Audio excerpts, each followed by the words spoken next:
Bismillahirrahmanirrahim. Assalamualaikum warahmatullahi wabarakatuh. Berjumpa kembali di perkuliahan Tata Kelola Teknologi dan Informasi. Kali ini kita memasuki pertemuan ke-6, di mana di pertemuan ke-6 ini kita akan mempelajari tentang penggunaan metode COBIT sebagai framework untuk tata kelola TI. Untuk metode tata kelola TI ini sendiri sebenarnya banyak, ITIL, COBIT, dan lain-lain. Di sini kita akan menjelaskan tentang sebelumnya itu ada definisi COBIT. Kita baca COBIT, Control Objective for Information and Related Technology. Singkatannya, itu adalah seperangkat pedoman umum best practice untuk manajemen TI. Asal mula standar COBIT itu dikembangkan oleh ISACF, Information System Audit and Control Foundation. Itu lembaga penelitian untuk Information System Audit and Control Association. Kemudian tahun 1999 itu tugas dari ISACF untuk COBIT ditransfer ke IT Governance Institute ITGI yang merupakan badan independen di dalam ISACI. Kemudian domain itu COBIT memiliki 4 cakupan domain dan memiliki 34 proses dan mencakup 130 kontrol objektif yang dikategorikan ke dalam 4 domain. Yang pertama adalah perencanaan dan organisasi. Itu proses perencanaan dan penyelesaian strategi TI dengan strategi dari organisasi. Kemudian yang kedua adalah pengadaan dan implementasi. Itu proses pemilihan, pengadaan, dan penerapan penggunaan TI yang digunakan. Dan layanan dan dukungan. Itu proses pelayanan TI dan dukungan teknisnya. Dan yang terakhir adalah pengawasan dan evaluasi. Proses pengawasan dan pengevaluasian pengelolaan TI pada organisasi. Jadi cakupan domain dari framework COBIT ini itu ada 4, di mana di setiap domain ini itu berperan penting dalam memastikan bahwa teknologi informasi di perusahaan tersebut itu berjalan sesuai dengan apa yang dibutuhkan oleh perusahaan. Untuk cara kerja COBIT mempunyai model kematangan atau maturity model itu untuk mengontrol proses-proses teknologi informasi dengan menggunakan metode penilaian scoring, sehingga suatu organisasi dapat menilai proses-proses TI yang dimilikinya mulai dari skala non-existent sampai dengan optimize.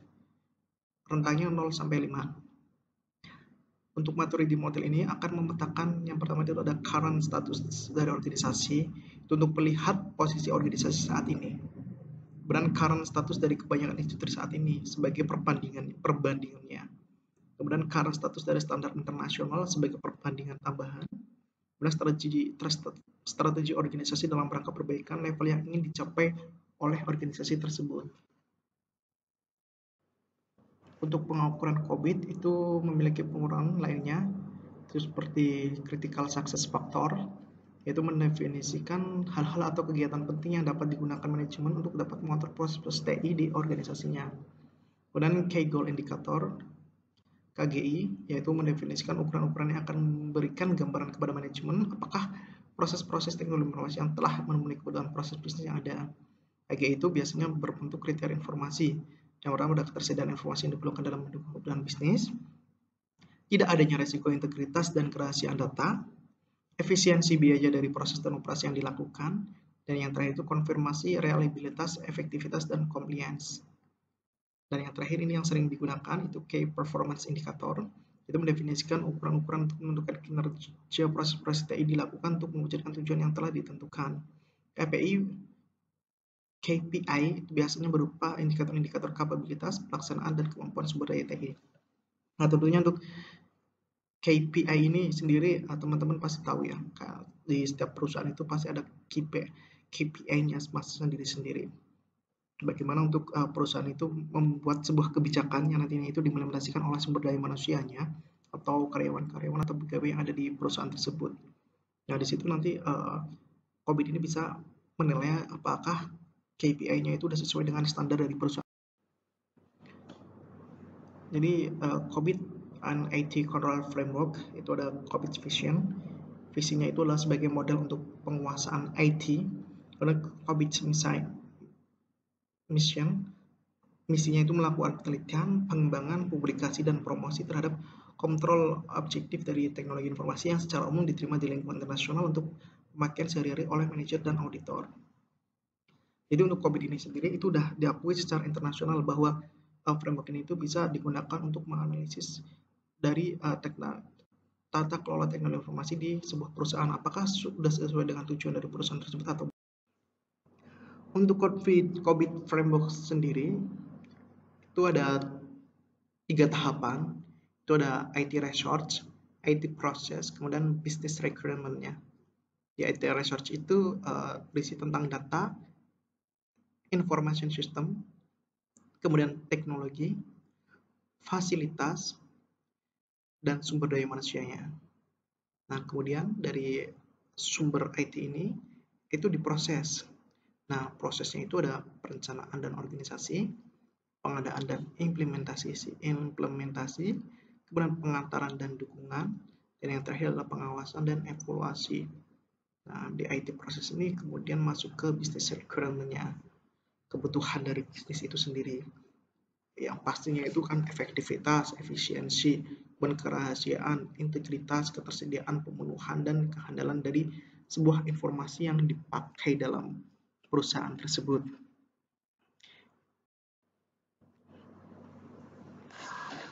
Ini adalah penjabarannya, itu tersedianya sumber daya IT. Jadi ada data, ada information system, teknologi, facility, human resource-nya, kemudian bagaimana IT di organisasi untuk bereaksi terhadap suatu kebutuhan, kemudian apa yang stakeholder harapkan dari IT itu.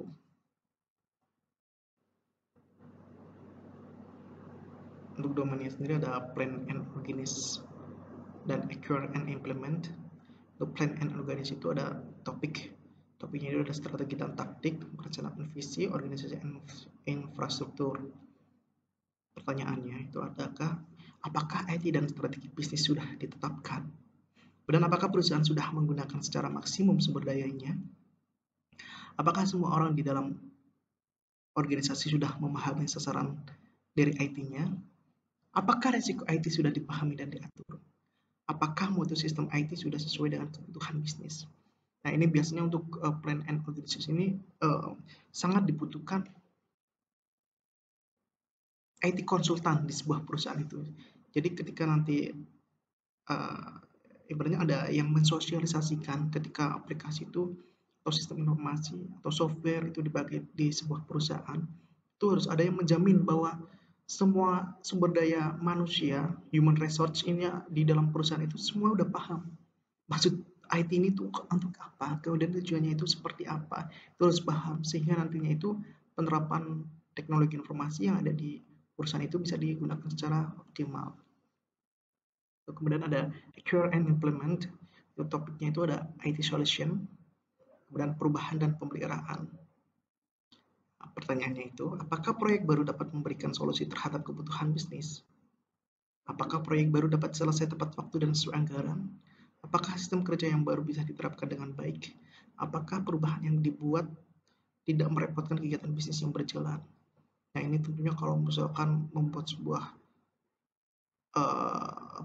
jadi ada 2 jenis, itu manual ke sistem informasi online atau komputerisasi tapi jadul, kemudian ke komputerisasi yang modern sekarang. Nah, ini juga harus dipertimbangkan tuh. Maksudnya kalau misalkan kita menggunakan teknologi informasi yang baru, apakah nantinya itu bisa lebih baik atau benar-benar sesuai dengan tujuan dari perusahaan tersebut. Nah, itu perlu dibahas di sini.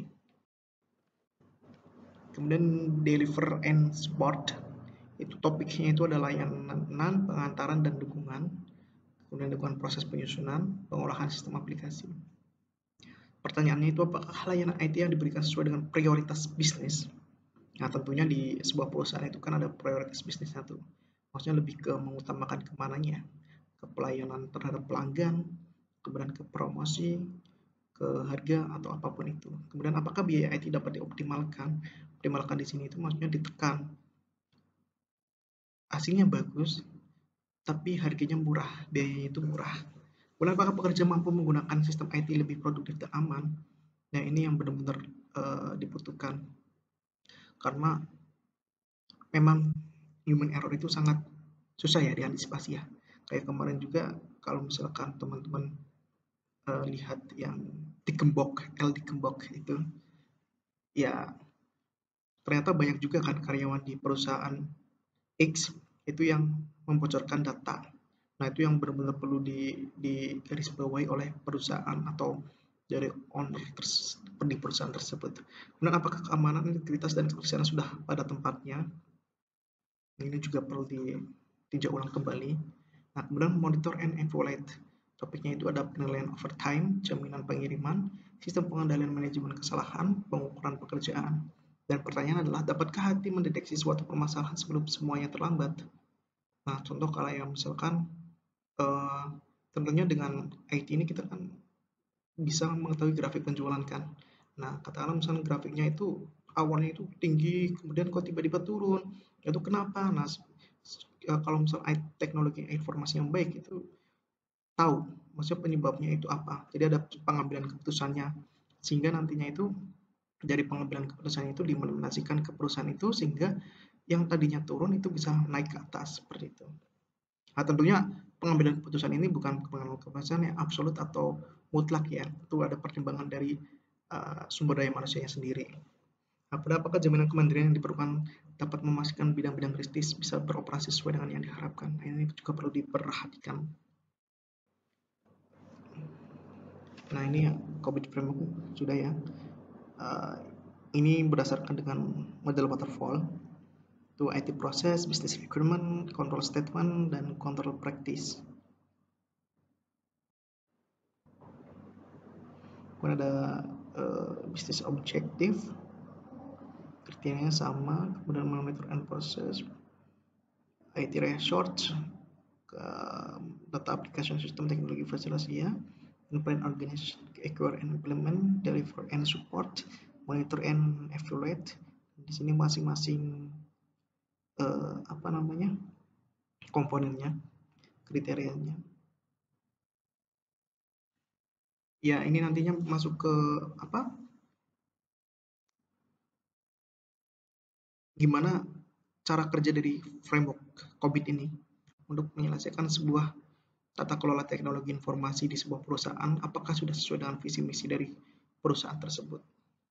Ada kriteria-kriterianya, variabel-variabel. Nah, masing-masing proses teknologi informasi juga dilengkapi dengan objektif kontrol, sehingga kerangka kerja COVID itu menyediakan keterkaitan yang jelas antara kebutuhan tata kelola TI, proses TI, dan objektif kontrolnya. Dan dengan demikian, COVID mendukung tata kelola TI dengan menyediakan penyediaan kerangka kerja yang memastikan bahwa IT itu selaras dengan kebutuhan bisnisnya. Itu penting sekali. TI yang mendukung dengan bisnis lebih baik dan mampu memaksimalkan manfaatnya, dan penggunaan sumber daya TI yang bertanggung jawab, serta resiko TI dikelola dengan tepat. Nah, proses-proses TI yang didefinisikan dalam kerangka kerja COVID akan mendukung pemenuhan fokus area yang berbeda-beda dalam tata kelola teknologi informasi. Dukungan dan pemenuhan tersebut dapat dikelompokkan menjadi dua jenis, yaitu dukungan primer dan dukungan sekunder. Ini ada fokus area tata kelola TI, ada strategic element, value delivery, resource management, risk management, performance measurement. Nah, secara primer ini ada variabel-variabelnya, lambang-lambangnya, kemudian lambang-lambang secara sekundernya, PO1, PO2, dan lain sebagainya. Nanti masuk ke rumus itu ya, frameworknya, pas audit sistem. Mungkin itu yang bisa saya sampaikan di pertemuan ke-6 ini. Apabila ada kata salah, saya mohon maaf. Terima kasih. Wassalamualaikum warahmatullahi wabarakatuh.